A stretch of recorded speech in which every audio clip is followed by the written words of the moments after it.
Moons can have moons. So yes, or at least we think that they can.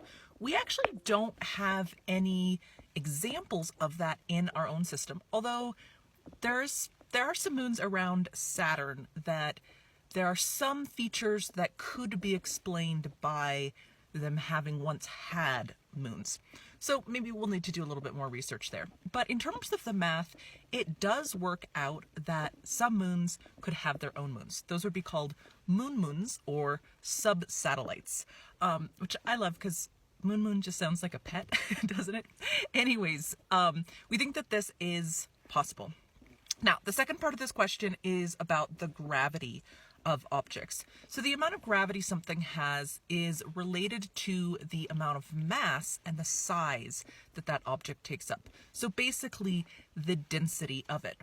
Now, you can think about something like a black hole. Well, a typical stellar black hole may have much less mass than a typical giant star, right? But what gives it so much gravity is how dense it is, because the closer that you get to the source of the gravity, the stronger it becomes. In fact, it obeys what's called the inverse square law. So if you can get closer to a really massive object, then that gravity is stronger.